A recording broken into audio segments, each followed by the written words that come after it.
Philosophie du canapé. Comment vivre une vie détendue par Stefano Scrima. Édition Payot et Rivage, Paris 2024. Partie 1. La plus grande invention de tous les temps.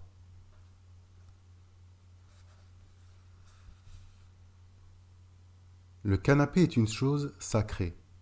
Je ne peux même pas dire ce que c'est, si c'est un meuble ou un lieu, mais on peut affirmer en tout cas que c'est la plus grande invention de tous les temps. Pourquoi ?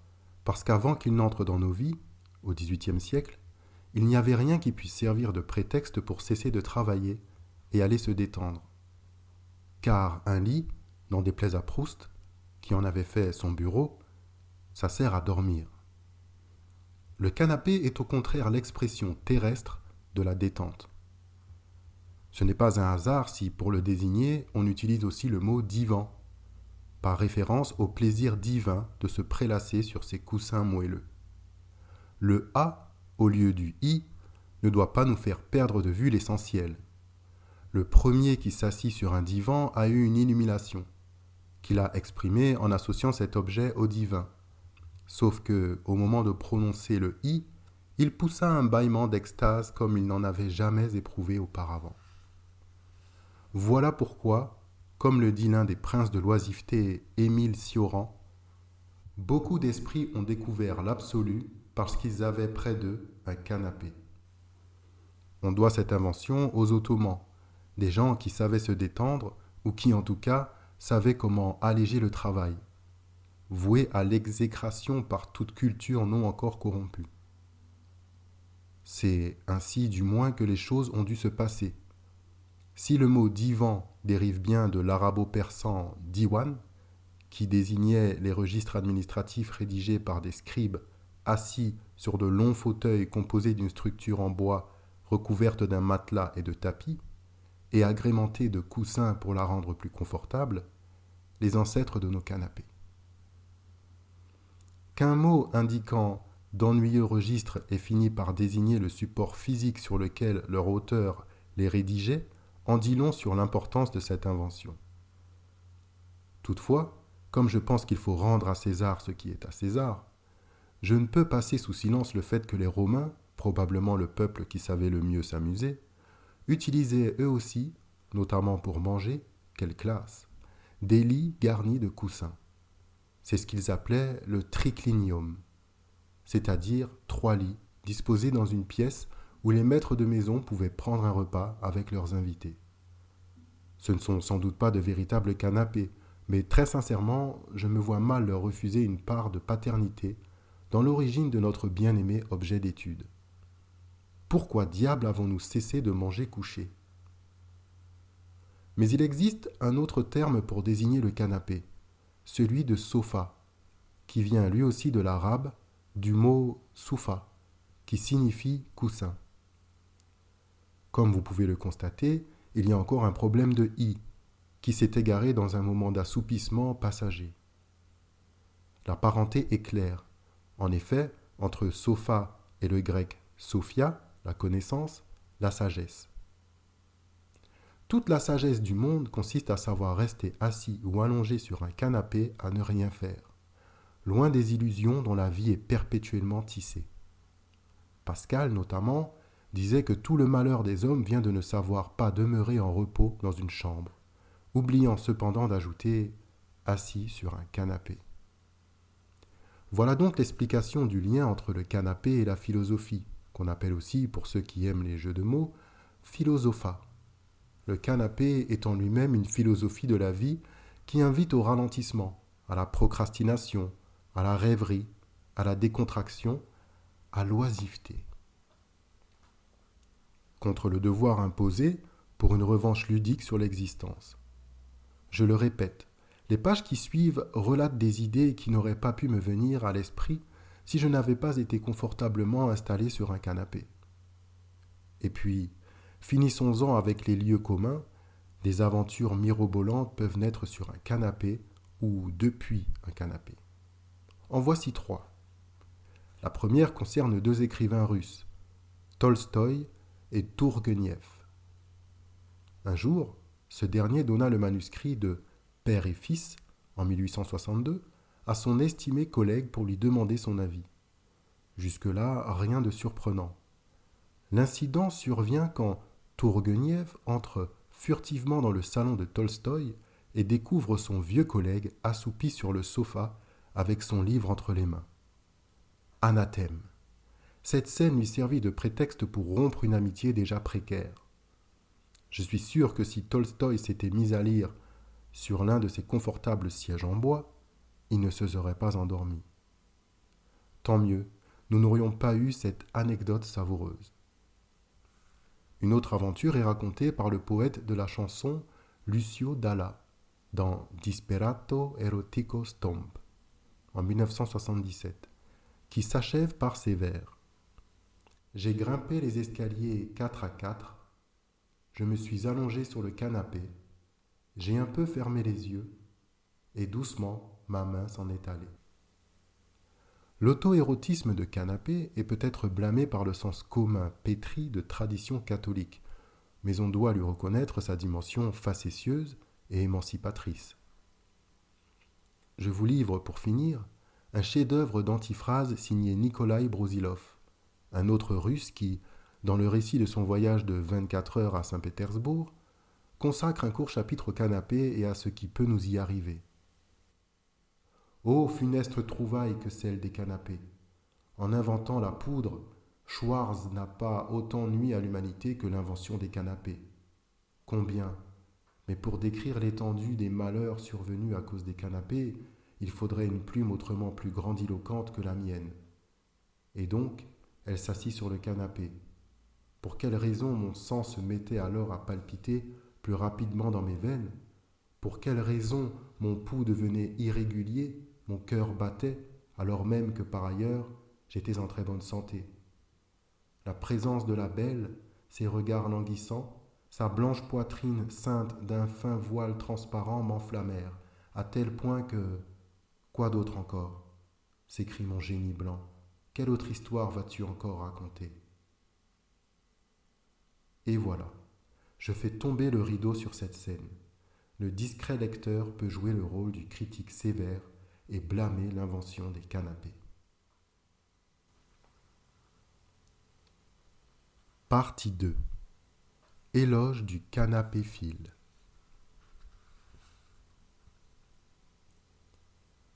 Avant de m'étendre sur les bonheurs et les joies du canapé, je veux d'abord tordre le cou à un lieu commun qui a la vie dure.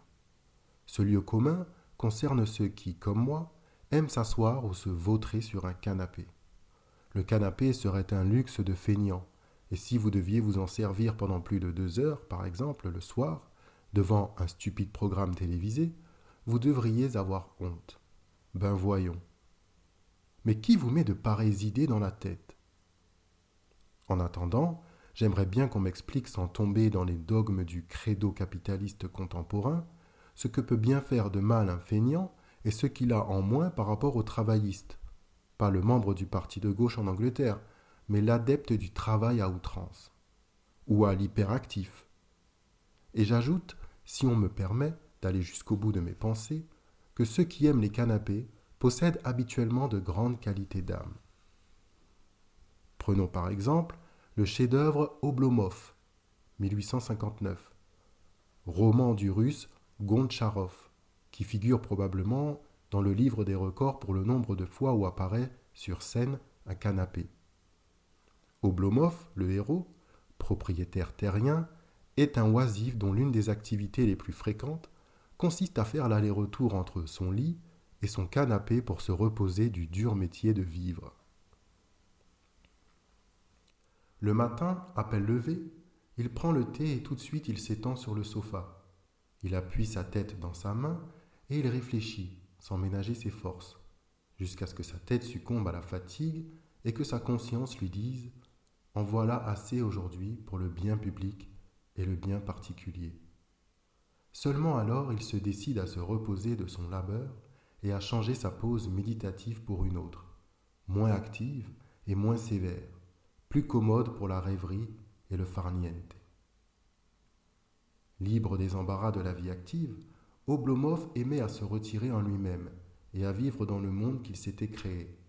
Il était sensible à la jouissance des pensées, élevé, il n'était point étranger aux douleurs générales, aux douleurs de l'humanité.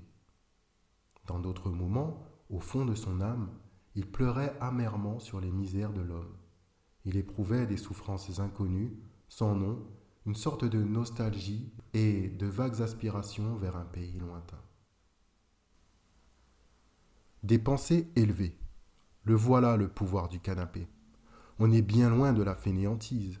À peine notre corps effleure-t-il la surface du coussin que le monde angoissant des affaires et du travail, comme par magie, cesse d'apparaître comme nécessaire.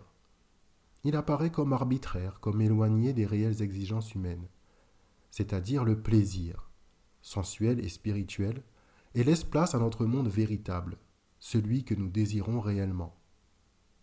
Peut-on être nous-mêmes l'arbitre, de temps en temps, ou est-ce trop demandé? Mais sans oublier l'autre, sans oublier la souffrance, sans oublier ce qui, dehors, poursuit sa course à vide, ignorant l'absurdité de Sisyphe à laquelle nous sommes tous condamnés pour l'éternité, ou du moins tant que nous vivrons. Et ce que nous ressentons aussi, ce sont des aspirations vers un pays lointain, un pays qui, par la puissance de l'imagination, se matérialise comme par enchantement sous nos yeux capables de jouir du trajet qui sépare le canapé de la machine à café. Un peu comme le raconte Xavier de Maistre, dont le Voyage autour de ma chambre, en 1794, est une entreprise exceptionnelle, car l'étonnement qu'on éprouve en voyageant est essentiellement quelque chose qui vient de nous, du désir qu'ont nos yeux d'observer et d'attraper. C'est d'abord et avant tout une attitude. Aussi, le voyage immobile, le voyage casanier, si on l'entreprend avec de tels yeux, peut-il être une expérience pleine d'émerveillement. Mais il y a plus. Les canapéphiles, appelons-les ainsi, savent se montrer plus compréhensifs à l'égard des autres que, par exemple, l'individu commun dont on célèbre la frénésie, alors même qu'elle le conduit trop souvent à ignorer les vraies raisons qui meuvent le monde et finalement à mal agir. C'est exactement ce que fait observer Alain de Botton à propos d'un grand lithophile, plus que canapéphile, qui répond au nom de Marcel Proust. Ayant pour style de vie de ne jamais trop se hâter, celui-ci regardait en effet le monde depuis son lit. Mais dans ce cas, un canapé aurait très bien pu faire l'affaire, et comme vous le comprendrez bientôt, ça aurait même été mieux. Le monde apparaissait alors comme beaucoup plus intéressant que ce qu'on pouvait imaginer, notamment parce que Proust, transformant le réel en un récit lent et riche en détails, pouvait creuser dans la psyché de ses personnages et les comprendre en profondeur. Et puis, il faut bien l'avouer, la plupart des occupations qui nous empêchent de jouir de nous-mêmes sur un canapé sont stupides, terriblement stupides.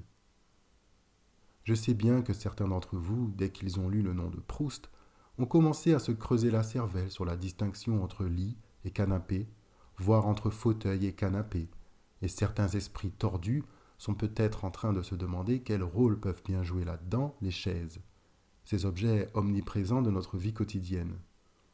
Pas d'inquiétude, je vais tout vous expliquer. Pour les chaises, par contre, il vous faudra patienter jusqu'au chapitre suivant.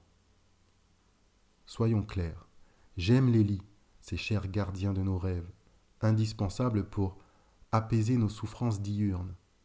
Et j'aime aussi les fauteuils. Pour Sioran, le fauteuil est même le promoteur de notre âme. Mais un canapé est un canapé. Proust écrivait au lit, Capote dans un fauteuil, Nabokov sur un canapé, mais je ne veux pas dire par là que ce dernier en savait plus que ses collègues. Au contraire, ces exemples me servent à démontrer la supériorité de la position horizontale, ou mieux encore oblique, en tout cas détendue, par rapport à la position verticale ou assise, raide, artificielle. Ce n'est en aucun cas un hasard si ces trois génies de l'humanité ont adopté cette position pour écrire. Mais pourquoi ai-je une préférence pour les canapés? Parce que le lit, qui peut certes à bon droit être utilisé à des fins différentes, reste malgré tout un lieu affecté au sommeil. Il est donc préférable de ne pas l'associer à d'autres choses, pour ne pas risquer de confondre les plans du sommeil et de la veille. Le fauteuil, qui n'est d'ailleurs pas toujours irréprochable en matière de confort, je pense en particulier à l'endroit où poser les pieds, sans lequel le fauteuil n'est qu'un siège un peu amélioré, ne peut contenir que nous-mêmes. Le monde est donc tenu à distance. Il n'entre pas, il reste dehors. Mais le canapé réunit toutes les qualités du lit et du fauteuil, et en plus, il nous rassemble, il nous ouvre. Avec lui, nous ne nous sentons pas seuls et barricadés dans nos pensées. Sur un canapé, nous pouvons jouir de la compagnie de notre chat, de notre bien-aimé, d'un ami, d'un livre ouvert à l'endroit où nous avons besoin de le consulter. Le canapé recrée matériellement l'espace de notre pensée. Nous sommes sur un canapé comme si nous étions dans un bateau, au milieu de l'océan des possibilités, dans un voyage sans fin vers un grand objectif. Finir le chapitre d'un livre, trouver une illumination pour un bel incipit, écouter un disque d'une seule traite, fantasmer sur nos prochaines aventures. Autant de choses que nous faisons à la faveur d'une inspiration naturelle qui a le pouvoir de nous restituer à nous-mêmes. Femmes et hommes déformés par des journées dont la plus grande partie est destinée à autre chose, à quelque chose que certains appellent le devoir, et qui n'est souvent qu'une contrainte déguisée ou de l'auto-exploitation.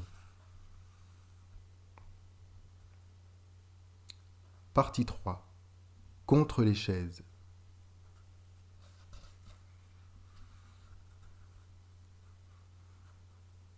Aujourd'hui, il nous faut réapprendre le relâchement. C'est un métier comme un autre.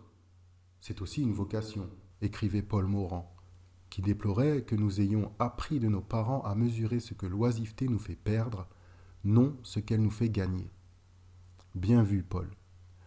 Il faut apprendre l'art du repos, qui ne doit surtout pas être conçu comme un moment destiné à reprendre des forces avant de se remettre au travail, et qui ne doit pas non plus obéir à des règles ou des injonctions. Chacun se repose comme il veut, sinon le repos devient un autre travail. Par exemple, pour moi, aller à la piscine le dimanche pour se reposer, c'est un contresens. Préparer son sac, prendre sa voiture, trouver une place pour se garer, réussir tant bien que mal à étendre sa serviette au milieu de la foule, entrer dans l'eau en essayant d'éviter les enfants dont certains sont des apprentis assassins, ça, du repos? Il vaut 100 000 fois mieux rester allongé sur son canapé, cet ami tranquille et somnolent. Donc, repos égale oisiveté? Je dirais que oui. Quant à moi, du moins, je ne me repose que lorsque je ne fais rien, ce qui signifie simplement que je fais ce qui me chante. M'assoupir en regardant un film, lire tout le Capital de Marx, écrire un livre absurde comme celui que vous êtes en train de lire, bref, des trucs comme ça. Parfois aussi, je sors, mais je tends à éviter de le faire parce que je finis toujours par avoir envie d'acheter quelque chose. Et toutes ces choses, y compris écrire à l'ordinateur, je n'arrive pas à les faire assis sur une chaise, parce que la chaise me rappelle trop le travail, qu'honnêtement je déteste. Pas le mien en particulier, je parle ici de la notion même de travail, cette idéologie dont se sert la classe dominante pour nous soumettre et nous contrôler. Et effectivement, imaginez que demain matin nous décidions tous de ne pas bouger de notre canapé avec un livre entre les mains, pour cette fois je ne dirai rien, même si c'est un magazine People, nos chaînes embellies par de faux diamants disparaîtraient immédiatement. Plus personne n'arriverait à rien et nous pourrions enfin cultiver notre jardin et écrire des télégrammes sans avoir l'impression d'être des idiots incapables de profiter des merveilleuses opportunités offertes par cette société en état de putréfaction. Parce que bon, allez, soyez sincères avec vous-même, au moins une fois. Personne n'aime travailler. Mais non, moi j'aime ça, s'écrie un vaillant lecteur de ce livre. Ah oui? Et vous aimeriez travailler même si vous le faisiez gratuitement? Ok, affaire classée. Les gens aiment l'argent, généralement en petite quantité, le strict nécessaire pour joindre les deux bouts et continuer à travailler. L'argent qu'ils gagnent en travaillant. Ils sont en effet le plus souvent salariés, ce qui n'est rien d'autre qu'une nouvelle version de l'esclavage. Cicéron, que certains d'entre vous pourraient à juste titre considérer comme un Romain grassouillet qui ignorait forcément tout de notre temps, disait que quiconque vend son travail est un esclave. Mais la meilleure, c'est qu'aujourd'hui, on nous pousse à vendre non seulement notre force de travail, mais absolument tout. Devenez entrepreneur de vous-même, mettez-vous sur Instagram. Et tout cela, je viens de le dire, parce que nous aimons l'argent. Bien que l'argent, ce ne soit que des morceaux de papier colorés qui, en plus, sont souvent très sales. On ne peut survivre et être aimé et avoir du pouvoir qu'avec de l'argent, gagné ou volé, peu importe. Donc, si tu n'en as pas, c'est pas étonnant que tu meurs de faim, espèce de sale fainéant. Quelle intolérable perversion. Le travail est ainsi devenu au cours des siècles une vertu, une véritable injonction morale. À ce sujet, je conseille la lecture, entre autres, de Weber, Lafargue et Russell. Les gens affairés sont des gens bien, tous les autres sont des abrutis. Pour rendre le travail supportable, les patrons ou les capitalistes, ou les dirigeants, appelez-les comme vous voulez, ont cru bon de nous donner un sucre à la fin du mois, le salaire, pour justifier la réprobation qui s'abat sur ceux qui ne travaillent pas, quelle que soit leur motivation, et qui ne réussissent pas à vivre. Et ne croyez pas que les travailleurs indépendants aillent beaucoup mieux. L'esclavage s'étend à tout le système du marché, qui nous oblige à nous vendre, dans les faits en nous prostituant, et à chercher par tous les moyens, en nous livrant une compétition féroce, à attirer l'attention des autres, y compris en trompant ou en recourant à des ruses de faux jetons, comme la publicité. Bref, eux aussi sont des esclaves de l'argent et donc du travail. Il ne vient à l'esprit de personne que pourrait exister une société où le revenu serait dissocié du travail, où tout le monde pourrait travailler comme il veut et où il veut, surtout pas toute la journée et tous les jours, et où les richesses seraient mieux distribuées. Non comme aujourd'hui, où l'on compte une petite poignée de milliardaires dont la richesse est supérieure à celle de tout le reste de l'humanité. Bien sûr que non, car tout le système s'écroulerait. La vérité est tout autre, et elle est le contraire de ce qu'on nous fait croire. C'est ce que nous raconte le bon Malevich dans La paresse comme vérité effective de l'homme en 1921. J'ai toujours ressenti une impression étrange en entendant ou en lisant des propos réprobateurs sur la paresse avérée de tel ou tel membre du gouvernement ou simple parent. La paresse est la mère de tous les vices. C'est ainsi qu'on a stigmatisé cette activité particulière de l'homme. Cette accusation portée contre la paresse m'a toujours semblé injuste. Pourquoi le travail est-il à ce point exalté, porté sur le trône de la gloire et des louanges, quand la paresse est clouée au pilori? Pourquoi les paresseux dans leur ensemble sont-ils couverts d'opprobre, marqués du sceau de l'infamie, du sceau de la mère paresse, quand le moindre travailleur est voué à la gloire, aux honneurs, aux récompenses? J'ai toujours pensé que ce devrait être exactement le contraire. Le travail doit être maudit, comme l'enseignent les légendes sur le paradis, tandis que la paresse doit être le but essentiel de l'homme. Ce que l'être humain recherche réellement, c'est la paresse, la paix, l'oisiveté. La preuve, c'est que les riches sont oisifs. C'est nous qui continuons à travailler pour eux. Pourquoi donc, si le travail est vraiment si sacré, ne renoncent-ils pas à leurs vacances sur leur yacht avec tous leurs domestiques à leur service? Il faut arrêter de se moquer du monde. Il faut de l'argent, beaucoup d'argent, bien plus que ce que peuvent gagner les salariés pour acheter l'oisiveté, qui devient ainsi antidémocratique. Et c'est une injustice, pour moi. Ça ne l'était pas pour ce rondouillard de Balzac, je le dis en toute affection, qui avait au moins le courage de dire les choses telles qu'elles sont. Le but de la vie, civilisée ou sauvage, est le repos. Ainsi, pour être fashionable, le nec plus ultra, pour Balzac, comme pour nous VIP d'aujourd'hui, il faut jouir du repos sans avoir passé par le travail. Autrement, gagner un quaterne, être fils de millionnaire, prince, sinécuriste ou cumulard ou encore marchand de sommeil. Maintenant, vous avez compris pourquoi je pense qu'il n'est pas exagéré de parler de système esclavagiste. Malevich, fils de son temps, croyait naïvement que le socialisme, après une période de production intense et avec l'aide des machines, porterait tous les êtres humains vers la paresse tant convoitée. Mais le socialisme a échoué et personne d'autre ne s'est plus rangé aux côtés des êtres humains. Et nous nous sommes laissés choir, sans opposer la moindre résistance dans les bras du marché. Un siècle plus tôt, Balzac savait déjà au contraire que les riches l'emporteraient. Autrement dit, les bourgeois qui veulent être comme les nobles, c'est-à-dire avoir le pouvoir et faire ce qu'ils veulent. Comme cela avait d'ailleurs été le cas sous la Révolution française, ou mieux, comme cela a toujours été le cas.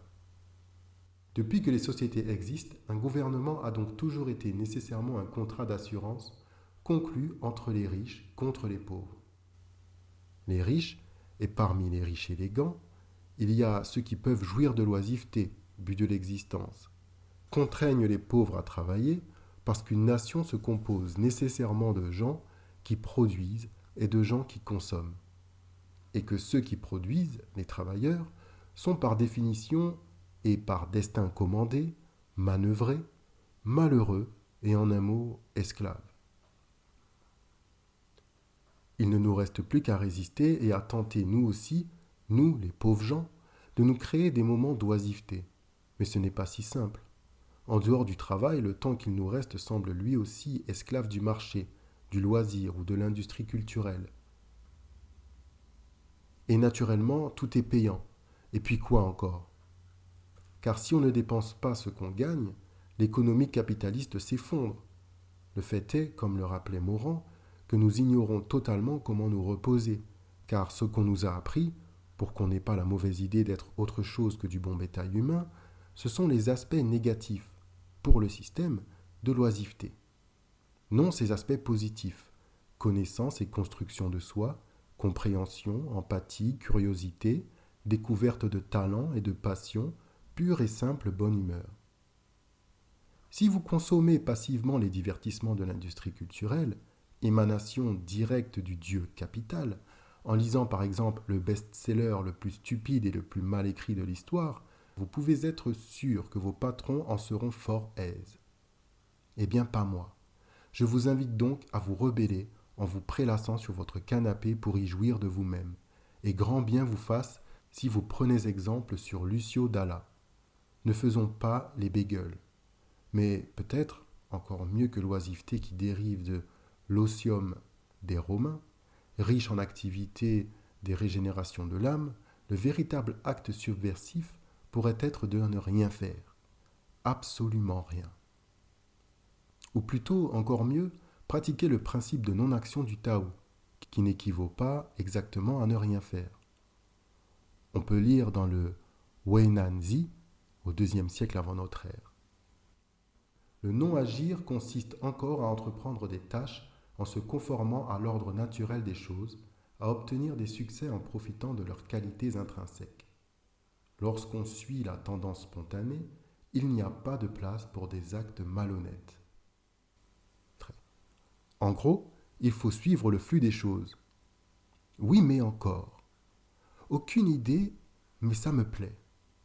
Je le comprends un peu comme « fais ce qu'il te plaît du moment que tu fous la paix aux autres. Amen. » Partie 4. L'art oublié de lire des poèmes.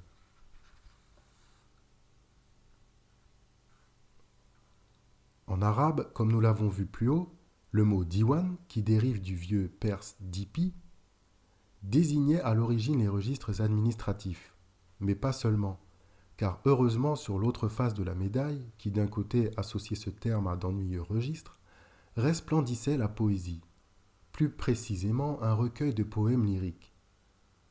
Cette tradition ne s'est jamais éteinte, si on considère le recueil de Goethe de 1819.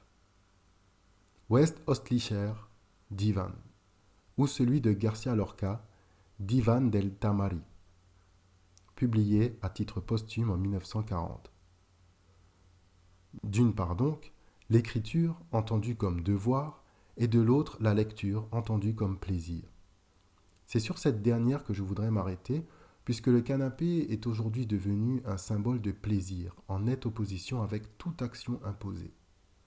C'est en effet le meilleur endroit pour se consacrer aux lectures dites de plaisir.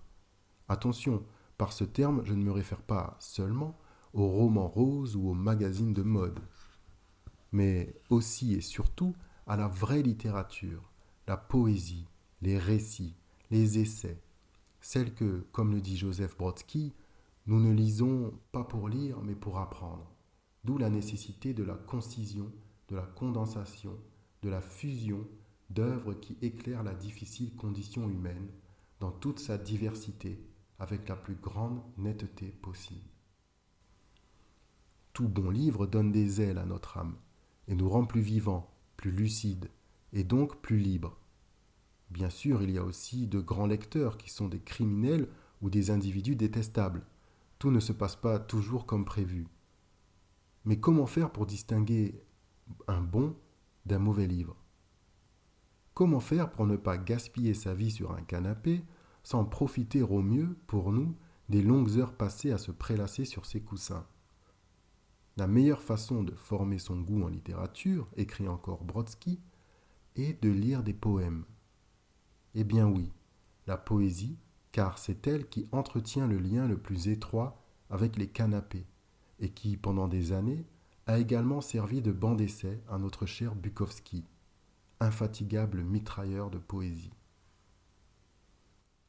Car dans la mesure où elle est la forme suprême de locution humaine, la poésie n'est pas seulement la manière la plus concise et la plus dense de transmettre l'expérience humaine, elle offre aussi les standards les plus élevés de toute opération linguistique. Plus on lit des poèmes, moins on tolère la verbosité sous toutes ses formes, que ce soit dans le discours politique ou philosophique, ou encore dans l'histoire, la sociologie ou les fictions. D'accord, mais par qui commencer? Il ne suffit hélas pas d'être poète, pour paraphraser Benedetto Croce, pour ne pas être un crétin, au contraire. Pour le moment, le mieux est donc de former son goût sur les classiques comme Léopardi ou Montal, mais je vous conseille aussi les plus facétieux Prévert, Vian et naturellement le bon Bukowski. Si après avoir parcouru les œuvres de l'un de ces poètes, vous abandonnez un livre en prose pris au hasard dans votre bibliothèque, ce ne sera pas de votre faute. Si au contraire vous continuez à le lire, tout le mérite en reviendra à l'auteur. Cela voudra dire que cet auteur a réellement quelque chose à ajouter à la vérité sur notre existence telle qu'elle était connue des quelques poètes que nous venons de citer. Voilà donc l'explication du plaisir suprême procuré par la lecture du canapé, qui est tout sauf un passe-temps, le temps réellement perdu qu'on laisse passer sans qu'il nous touche vraiment, est celui que nous ne consacrons pas à apprendre à vivre, c'est-à-dire celui que nous ne choisissons pas ou que nous croyons seulement avoir choisi.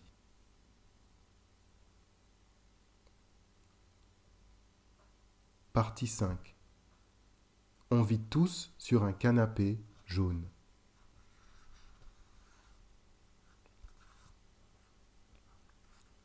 C'est sûr et certain, la poésie et la littérature versent un baume réconfortant dans nos existences. Elles offrent également l'occasion d'apprendre quelque chose de plus sur le monde qui nous entoure et sur nous-mêmes. Mais par pitié, n'oublions pas la musique.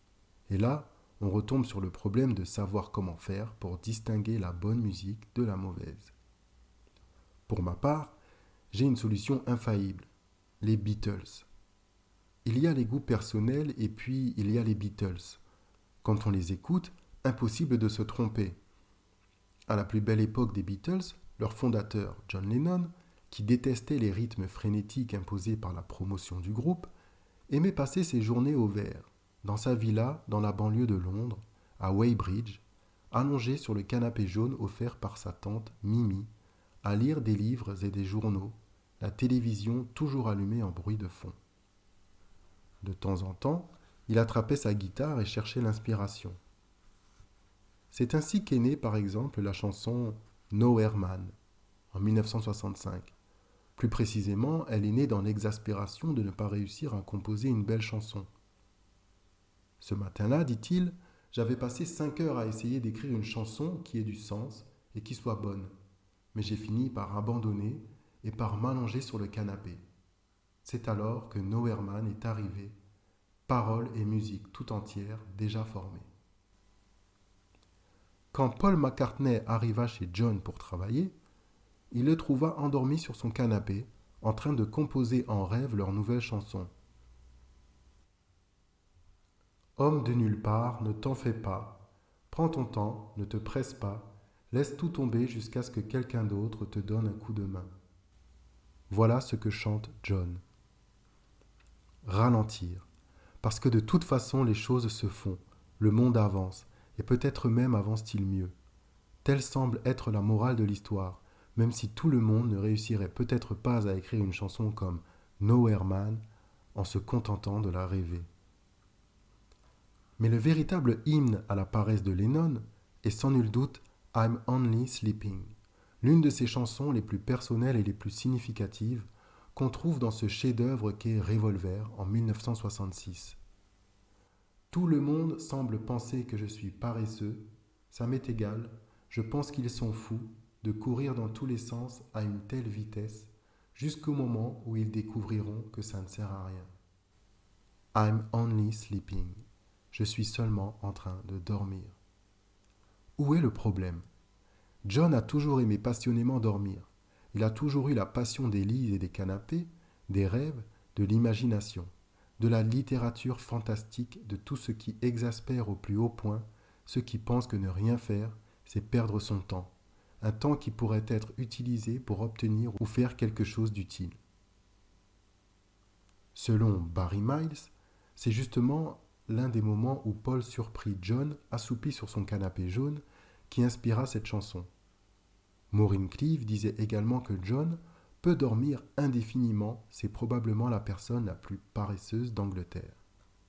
Et donc, vous savez ce qu'il vous reste à faire.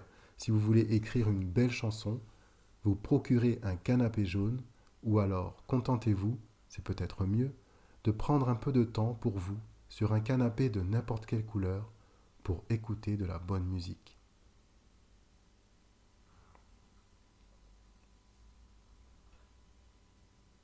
Partie 6. Eudémonisme du canapé.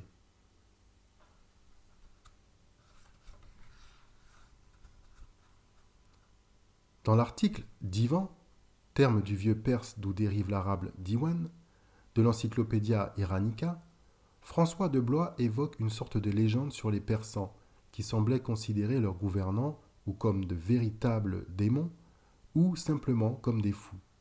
Telle serait la raison pour laquelle ils ont appelé divan, devan, les bureaux administratifs. En persan, le terme div, dev, désigne en effet les démons, créatures terriblement puissantes semblables aux ogres et aux géants de fables européennes et aux djinns des fables arabes. Est-ce un hasard si Freud a pensé que le divan était l'instrument le plus approprié pour accueillir ses patients en analyse ? Et en effet, qu'est-ce que l'inconscient ? Sinon une sorte de démon socratique avec lequel nous n'arrivons pas toujours à nous entendre, ou justement des dives, devs, des monstres qui provoquent nos peurs les plus enfouies et qui nous empêchent souvent de vivre comme nous le voudrions ? La psychanalyse servirait à guérir de cette monstruosité spirituelle, à nous libérer des chaînes que nous nous imposons à nous-mêmes. D'ailleurs, la tradition populaire veut que les démons persans, de même que les djinns arabes, sans oublier le démon grec, s'ils se plient à nos ordres, peuvent devenir notre meilleure arme pour affronter l'existence. C'est ainsi que nous retrouvons le canapé comme symbole de conscience de soi, instrument de la dilatation de l'âme qui nous aide à regarder en nous-mêmes pour comprendre qui nous sommes vraiment, ce qui est tout sauf évident. Pour Freud, c'est absolument fondamental. Il est tout à fait impossible de créer un rapport non altéré avec le patient si celui-ci a l'impression d'être dans un lit d'hôpital ou dans le lit de ses parents. Ces deux situations empêcheraient n'importe qui de se sentir vraiment libre de parler. Le divan invite au contraire au dialogue, à la parole. Et cette même parole qui rappelle l'écriture et la lecture, les registres et la poésie, qui a fait de nous ce que nous sommes et qui nous aide encore à nous comprendre, nous-mêmes et l'existence tout entière. Et si c'était son origine orientale, étymologique et symbolique, qui fait du canapé un instrument de résistance au progrès occidental, entièrement caractérisé par le profit et le consumérisme. L'idée est suggestive. Dans ce contexte, elle est riche de sens. En tout cas, si vous avez pris conscience des pouvoirs magiques du canapé, pas besoin de les découvrir chez un psychanalyste. Il vous suffira de vous prélasser sur ces coussins avec un bon livre entre les mains.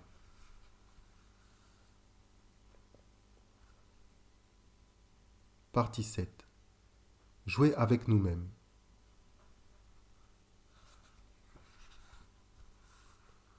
Quelques pages plus haut, j'ai évoqué une revanche ludique sur l'existence qui résiste au devoir imposé. Il est temps que je m'explique sur ces termes, et pour ce faire, je dois me servir des mots d'un joueur très sérieux qui répond au nom de Johan Huizinga, linguiste hollandais, auteur d'un Homo Ludens publié en 1938. Le jeu est superflu. La nécessité n'en devient impérieuse que dans la mesure où le plaisir l'a fait éprouver comme tel. À tout moment, le jeu peut être différé ou supprimé. Il n'est pas imposé par une urgence physique, encore moins par un devoir moral. Ce n'est pas une tâche. Il s'accomplit en temps de loisir. La liberté rendue possible par le jeu, activité préculturelle, qui d'une certaine façon donne naissance à la culture et à l'organisation sociale. Ce n'est que lorsque le jeu devient fonction, dit-il, de la culture que les notions d'obligation, de tâche, de devoir s'y trouvent associées. Ce qui caractérise l'oisif. C'est dans cette direction qu'il faut comprendre la fameuse maxime qu'on imagine parfaitement sur l'emballage d'un bonbon, de Friedrich Schiller. L'homme ne joue que là où, dans la pleine acception de ce mot, il est homme, et il n'est tout à fait homme que là où il joue. Thèse reprise au XXe siècle par ce grand philosophe oublié qu'est Giuseppe Renzi. Le jeu, poursuit Huizinga, ce n'est pas la vie courante ou proprement dite. Il offre un prétexte à s'évader de celle-ci pour entrer dans une sphère provisoire d'activité à tendance propre. Le jeu a son sens en lui-même. On joue pour le pur plaisir de jouer, et on trouve une satisfaction dans sa simple exécution. Les activités oisives de canapé sont un jeu.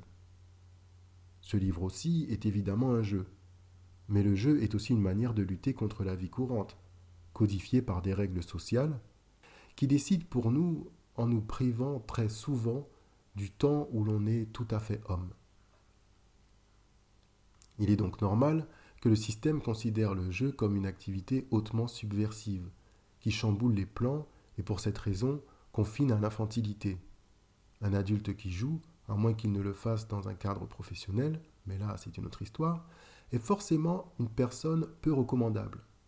Là où il y a du jeu, il ne peut y avoir de domination, et telle est la raison pour laquelle l'utopie de Charles Fourier, qui voulait faire du travail une activité ludique, a été jugée frivole, voire absurde. En premier lieu par Marx, grand défenseur du travail, du moins non aliéné, comme instrument de réalisation de soi. Huizinga prétend que le jeu est une activité déterminée par des règles. Tel n'est pourtant pas l'avis d'un autre joueur, beaucoup moins académique, Bob Black. Il dit « Certes, il existe nombre de beaux jeux, tels que les échecs, le baseball, le Monopoly ou le bridge, qui sont soumis à des règles. Mais la sphère du jeu dépasse celle du sport et des jeux de société. La conversation et le sexe, la danse et le voyage, voilà par exemple des activités qui peuvent aisément échapper à des conventions intangibles.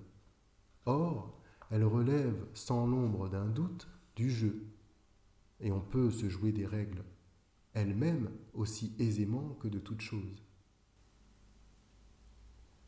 Et j'ajouterais, écrire des livres sur les canapés, comme thème et comme lieu, lire des poèmes, se bagarrer avec son chat, s'enfiler une quantité record d'épisodes de The Walking Dead, collectionner les vieux disques vinyles, traîner tous les après-midi dans des brocantes, passer la journée avec la seule personne avec laquelle on voudrait toujours être, ce sont de vrais jeux, des jeux magnifiques, peut-être la seule chose pour laquelle il vaille la peine de vivre, du moins pour moi, selon ma vision du monde, comme je voudrais qu'il soit. Partie 8. Devenir un canapé. Vous l'ignorez sans doute, mais dans certains cas, il est possible de devenir un canapé. C'est ce que démontre un conte libertin du XVIIIe siècle intitulé Le Sofa, en 1742, et qui valut à son auteur, Crébillon fils, d'être envoyé en exil, tout fils du censeur royal qu'il était.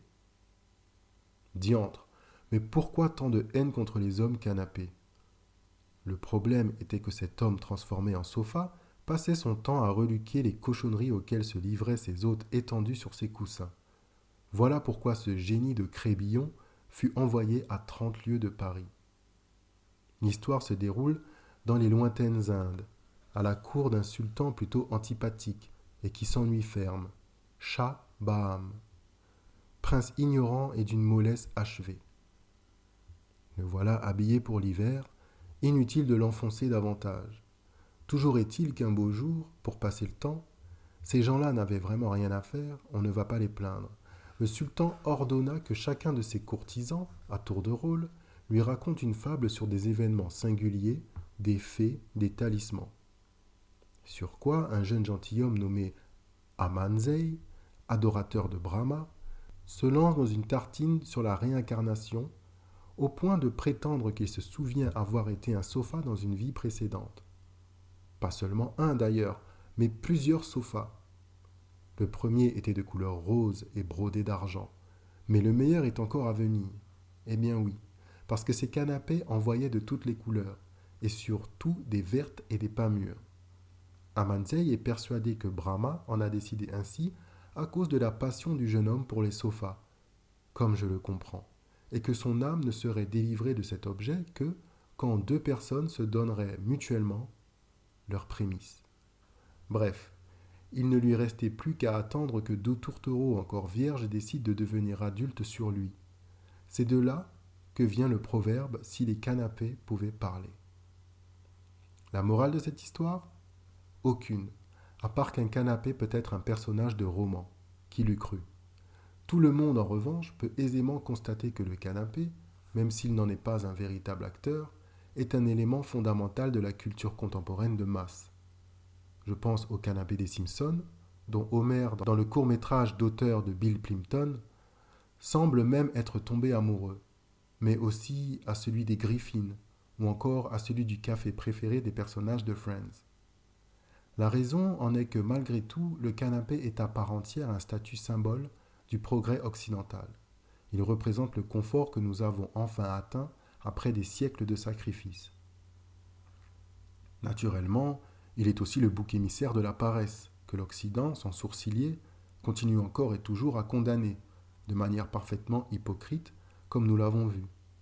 Parce que se tourner les pouces, en fait, il est évident que nous y aspirons tous. Cela conduit inévitablement au lieu commun du canapéphile stupide, genre Homer, qui incarne la seule manière, en dehors des romans, de se métamorphoser réellement en canapé, ce que je répugne quand même à vous conseiller de faire. Je précise, pour éviter tout malentendu, que chacun est absolument libre de vivre sa vie comme il le souhaite, y compris en ne faisant qu'un avec son canapé, en passant ses journées à s'empiffrer de sucreries et à regarder la télévision. Mais telle n'est pas l'idée que je me fais du canapéphile, qui, comme le dirait Stevenson, un authentique défenseur des paresseux, a un fort sentiment d'identité. Il aime son canapé en tant que protestation oisive contre un monde entièrement façonné par le travaillisme compulsif. Le canapéphile indifférent ou nihiliste, ou stupide, est au contraire le produit de cette société. Un homme ou une femme qui se morfond sans savoir quoi faire dès lors qu'il ne travaille pas, qui n'a jamais appris à profiter de la vie, qui dépend passivement des programmes du dimanche et achète les steaks recommandés à la télévision ou dans les stories d'Instagram par son acteur préféré. Il faut au contraire s'approprier les produits du système capitaliste et les utiliser contre lui. Le canapé comme protestation, qui l'eût cru ? John Lennon et Yoko Ono avaient utilisé un lit comme protestation, mais le canapé aurait eu une toute autre signification. Eh bien, vous savez ce qu'il vous reste à faire. Et donc, au lieu de regarder la télévision vautrée sur un canapé, lisez plutôt Crébillon, mais toujours sur un canapé. Partie 9. Se vautrer ou la voie finlandaise du zen. Dans mon appartement en location de 45 mètres carrés, je n'ai pas moins de 2 canapés. C'est très pratique parce que quand je me lève de l'un, je peux immédiatement m'allonger dans l'autre. Du coup, j'ai toujours l'impression que je viens tout juste de commencer à me détendre. Nul n'ignore toutefois que même le plus canapéphile de la planète, s'il a grandi dans notre société occidentale, ne peut pas ne pas se sentir rapidement coupable s'il traîne sur son canapé sans rien faire. Il y a quelques années, j'ai cependant eu une illumination qui m'est arrivée directement de Finlande. Je n'y suis jamais allé en Finlande, mais j'ai déniché la traduction italienne du livre d'un certain Miska Rantanen, directeur du fantomatique institut Nora Aga Party central, intitulé Kalsari Kani. Sur la couverture, un canapé. Quelle merveille! Je devais absolument le lire.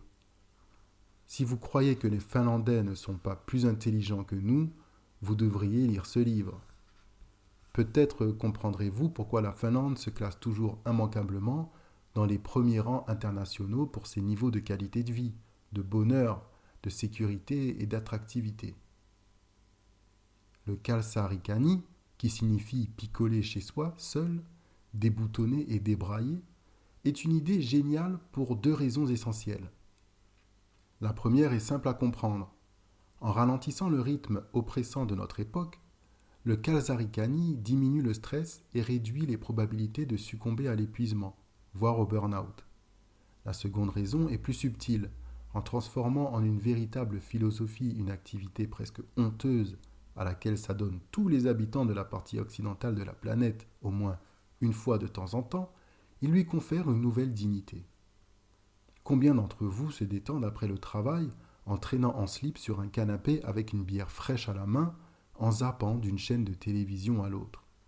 Eh bien voilà, dorénavant, vous savez que vous êtes en train de faire un Kalsari Kani et que vous le faites pour votre bien, pas du tout parce que vous êtes paresseux, et puis quoi encore?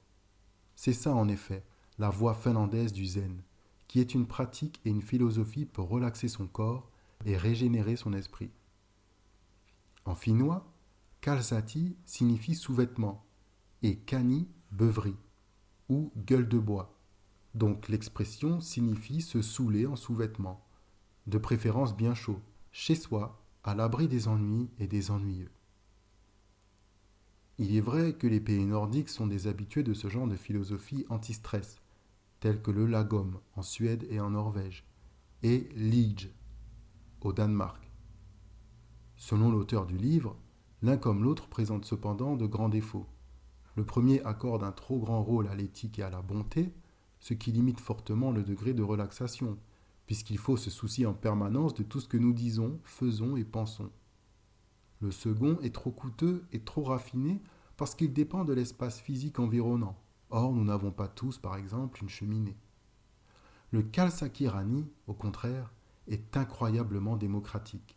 C'est une pratique primordiale, mondaine et versatile qui peut être exécutée dans n'importe quel coin du monde, dans n'importe quelle situation, n'importe quel contexte et surtout n'importe quel état mental.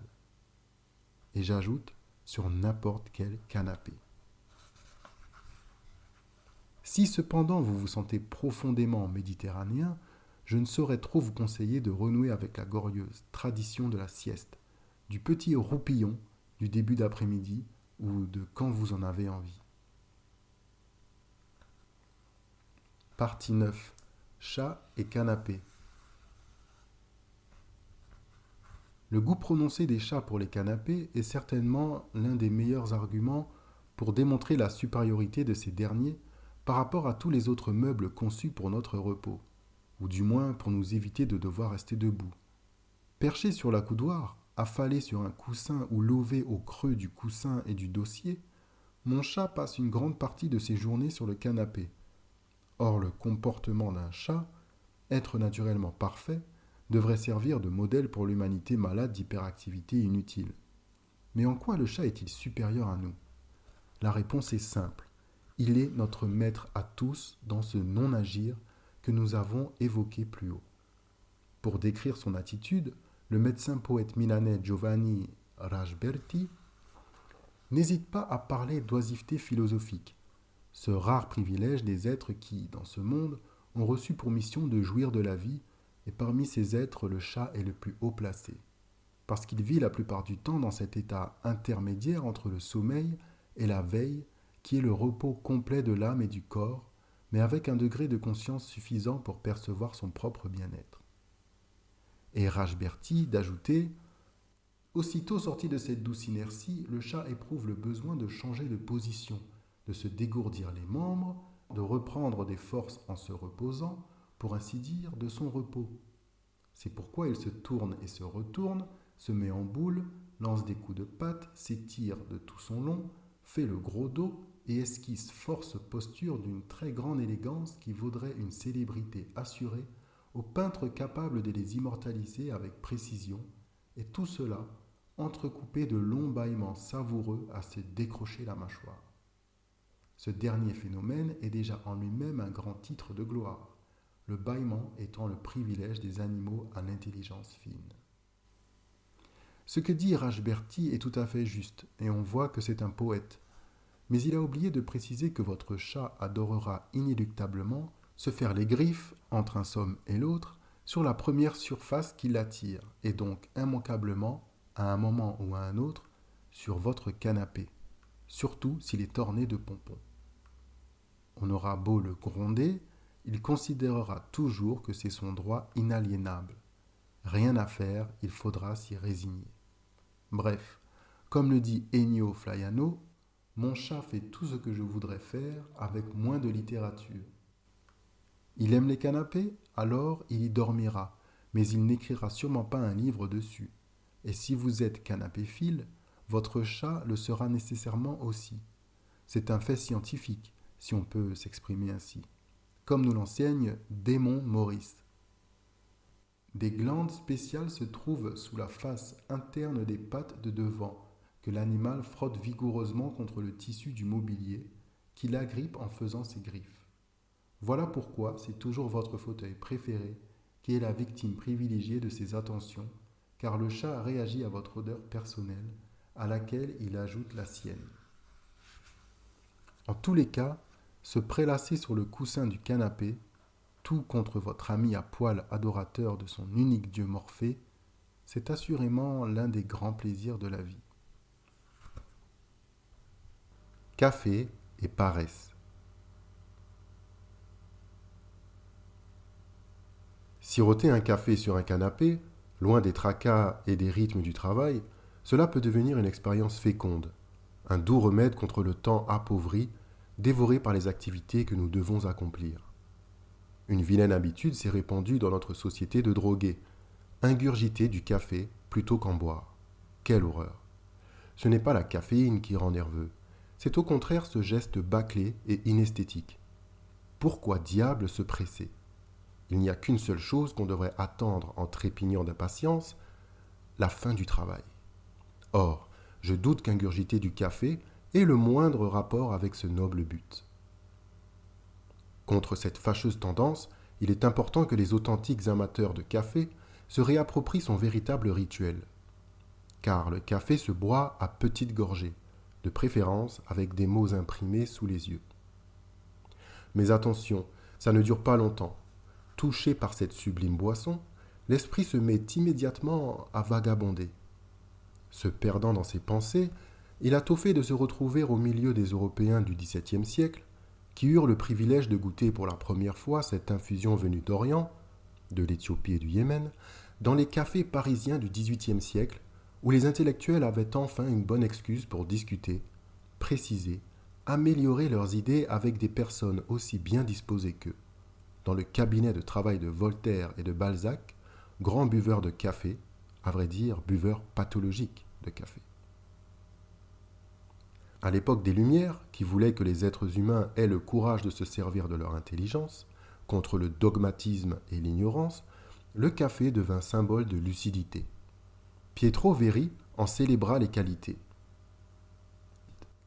Tous ceux qui le goûtent, fussent-ils les hommes les plus épais, les plus pesants de toute la terre, sont contraints pendant une demi-heure à tout le moins de s'éveiller et de devenir des hommes raisonnables. C'est ce même Pietro Verri qui fonda la revue milanaise Le Café, véritable foyer de gravitation des Lumières italiennes. Boire du café tout en connaissant la profondeur symbolique et la signification de ce geste. Voilà le parfait rituel du philosophe de canapé, tel que je le conçois. Celui qui soustrait le temps aux devoirs imposés pour se retrouver en compagnie d'autres personnes, qu'elles soient en chair ou en os, quand il est au café, ou virtuel quand il les croise dans les livres, et cultiver son esprit, lui donner une forme singulière, l'enrichir, gorgée après gorgée. Au contraire, celui qui boit du café dans le but de rester éveillé et de travailler davantage, comme l'auraient peut-être voulu certains penseurs dégénérés des Lumières, celui-là force sa nature et mérite de travailler pour l'éternité. Le café doit au contraire être siroté pour le moment de plaisir et de pensée, mais aussi de convivialité qu'il nous offre. Le café, c'est seulement pour les vrais paresseux, bien que le sens commun ait voulu l'oublier en s'en servant pour ses intérêts frénétiques. Ce n'est pas un hasard si, au travail, quand on veut faire une pause, et il faut en faire beaucoup pour survivre, la meilleure excuse est de dire qu'on va se prendre un petit café. Vos chefs et vos collègues se disent « c'est bien, il veut s'éclaircir les idées pour mieux travailler ». Ils ne savent pas que, tout au contraire, vous êtes en train de méditer votre évasion. Avoir de la fièvre.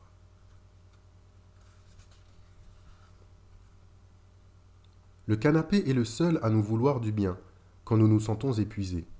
Mieux vaut cependant que notre fatigue soit certifiée par une vieille fièvre. Mieux vaut cependant que notre fatigue soit certifiée par une vraie fièvre, car elle seule peut nous donner officiellement le droit de rester au lit sans qu'on se sente trop coupable devant la société.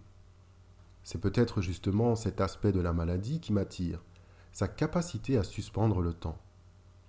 Tout passe au second plan quand ce qui est en jeu est notre santé, qui est ce que nous avons de plus cher.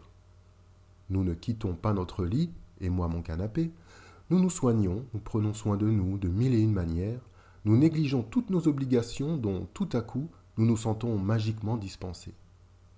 Nous devrions toujours avoir de la fièvre pour comprendre quelles sont les vraies priorités de la vie. J'avoue avoir commencé à me pencher sérieusement sur ce thème pendant une période de convalescence. J'étais dans l'est de l'Afrique quand, après une tragique expérience dans un hôpital militaire délabré, une fièvre de cheval, accompagnée de divers troubles physiologiques que j'espère bien ne plus jamais revivre, me cloua au lit pendant plusieurs jours. Journée de lecture, essentiellement, mais aussi d'écriture. Je me mis spontanément à noter sur mon carnet toutes les pensées qui jaillissaient de ma tête vidée par la routine et par les activités habituelles de la journée. C'était comme si je me regardais de l'extérieur et que je découvrais alors tout ce qui n'allait pas dans ma vie, ainsi que la raison pour laquelle ça n'allait pas. Je me rendis compte que le travail me dérobait le temps et surtout l'énergie nécessaire aux activités qui me rendaient heureux. Lire, écrire, jouer de la musique, aimer, sortir avec des amis, et surtout je me rendis compte que ce n'était pas juste, du moins ce ne l'était pas, et ce ne le sera plus pour moi. D'où ma rébellion, ma paresse comme révolution, ou ma révolution sur un canapé dont ce livre est le manifeste, tout en étant aussi bien entendu un magnifique texte de métaphysique. J'ai été aidé dans cette entreprise par Nietzsche, excusez du peu, qui écrit dans Humain, trop humain en 1878. Il peut arriver au malade couché dans son lit de découvrir que le reste du temps, il est malade de son emploi, de ses affaires ou de sa société, et qu'il y a perdu toute conscience claire de soi. Il tire cette sagesse du loisir même où le contraint sa maladie. La maladie qui va jusqu'à être considérée ici comme l'effet d'une vie qui s'est laissée dominer par l'action non délibérée. Contrainte à l'oisiveté, et de l'oisiveté naît la réflexion, qui ne peut que conduire à la libération, mentale à tout le moins. Oui, il faudrait toujours avoir de la fièvre, parce que, paradoxalement, elle nous aide à être plus lucides que nous le croyons nous-mêmes, quand au contraire nous sommes seulement prisonniers de la volonté commune. Par chance, moi de la fièvre, j'en ai toujours. Une fièvre particulière, l'ivresse des passions, des motivations réelles qui me font vivre. Pour le coup, ce n'est pas une boutade, c'est au contraire une grande leçon. C'est la leçon de Baudelaire. Il faut toujours être ivre, tout est là. C'est l'unique question. Pour ne pas se sentir l'horrible fardeau du temps qui brise vos épaules et vous penche vers la terre, il faut vous enivrer sans trêve. Mais de quoi? De vin, de poésie ou de vertu, à votre guise, mais enivrez-vous.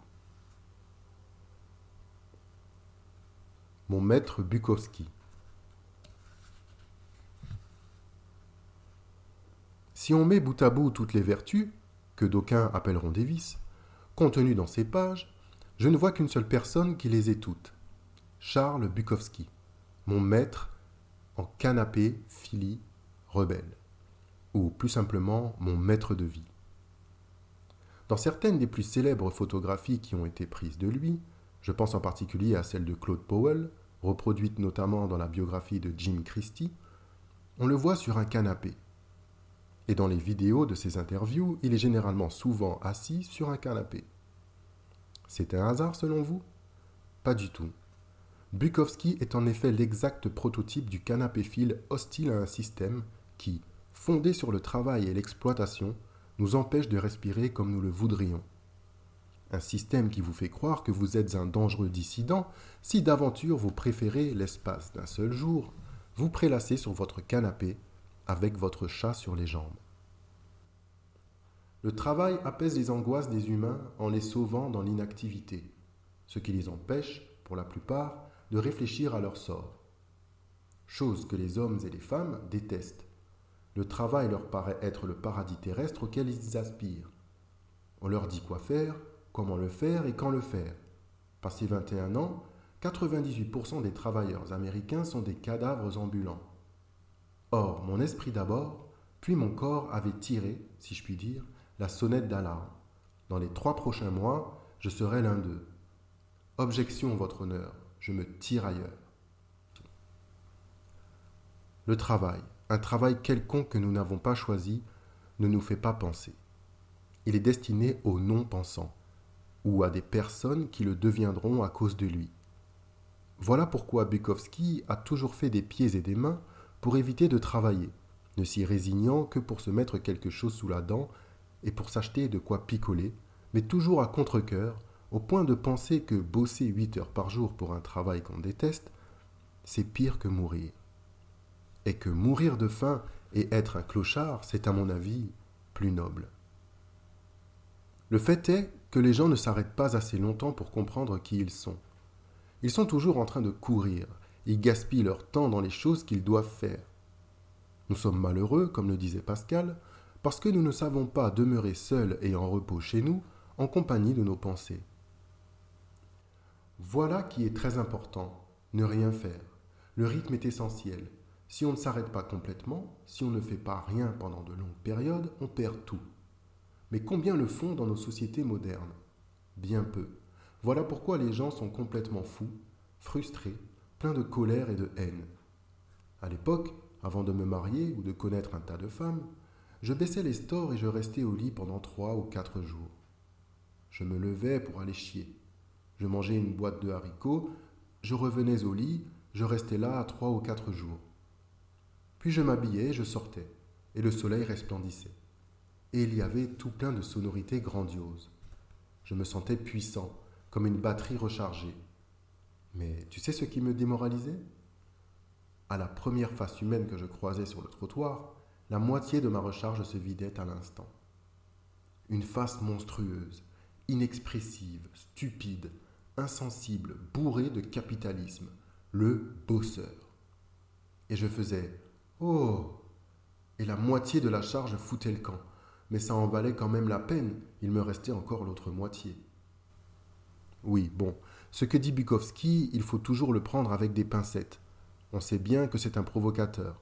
Ne rien faire, comme nous l'avons dit, ça peut signifier ne faire absolument rien ou faire tout ce qui nous chante sans rendre compte à personne. Bukowski écrivait au jour le jour, des récits, des poèmes, puis des romans.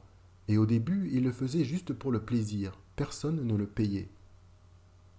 Qu'il ait ensuite réussi à en faire son métier, C'est là une circonstance fortuite. De toute façon, il aurait continué à mitrailler les mots sur sa machine à écrire, accompagné de 2 ou 3 packs de bière et de ses chats, entrecoupant son activité de longues plages de repos sur son lit ou sur son canapé. Bukowski avait percé à jour le mensonge de cette vie, mais ce n'était pas un prophète. Il se bornait à nous montrer par ses histoires qu'on n'y est pas condamné et qu'il existe d'autres voies, des voies damnées, désespérées, mais aussi tout simplement vraies, c'est-à-dire respectueuses de ce que nous sommes et de ce que nous voudrions être. En ce sens, un maître de liberté.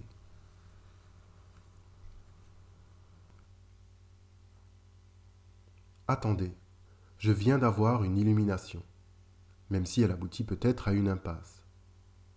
Toute la philosophie, et à plus forte raison la métaphysique, comme philosophie première, tout cela n'existerait pas sans l'oisiveté, c'est-à-dire sans ces moments de liberté où, libéré des besoins primaires désormais satisfaits, l'esprit émerge, croît et commence à prendre conscience de lui-même. D'ailleurs, la philosophie est née quand certains Grecs, qui ne travaillaient pas, se sont retrouvés avec de longues journées devant eux, sans savoir quoi faire. À force de réfléchir sur la manière dont ils pourraient occuper le temps, ils découvrirent que la pensée est sans fin et qu'on peut penser sur tout, y compris sur les choses premières et ultimes qui semblaient inaccessibles. Certes, c'est grâce à ces réflexions qu'ont pris leur essor les civilisations, les technologies et tout ce qu'il y a de bien et de mal dans ce que nous pouvons vivre aujourd'hui, y compris la possibilité de nous accomplir en tant qu'individus, non en subissant notre destin, mais parce que nous avons pris conscience de ce que nous sommes et de ce que nous voudrions être. Bref, nous sommes des êtres humains parce que nous pouvons nous donner un but. Nous sommes des êtres humains parce que nous pouvons donner un but à nos existences, et ce privilège nous est offert par la pensée, qui naît lorsque nous sommes libres de l'écouter, momentanément délivrés des nécessités primaires et des pressions sociales qui voudraient nous faire rentrer dans le rang comme des abeilles dans leur ruche. L'oisiveté conduit donc à la philosophie, et la philosophie conduit à l'oisiveté. L'oisiveté conduit donc à la philosophie, et la philosophie conduit à l'oisiveté, si nous entendons par là la résistance aux projets que les autres ont conçus pour nous. Grandiose. Et maintenant, je peux enfin achever ce livre en vous avouant que je n'ai jamais autant aimé mon canapé qu'en ce moment. Quoi qu'il se passe désormais, quoi que je sois contraint de faire pour survivre, personne ne pourra jamais me priver de ma liberté intérieure, de ma prise de conscience que je ne suis pas né pour bosser. Je peux le faire, je peux aussi m'amuser à le faire. Ça peut même être utile, mais ce n'est pas mon but. Mais pour me sentir bien de la manière qui fait que je me sens bien, c'est en toute rigueur la seule définition possible du bonheur. Et tout cela, je l'ai compris en étant confortablement affalé sur mon canapé.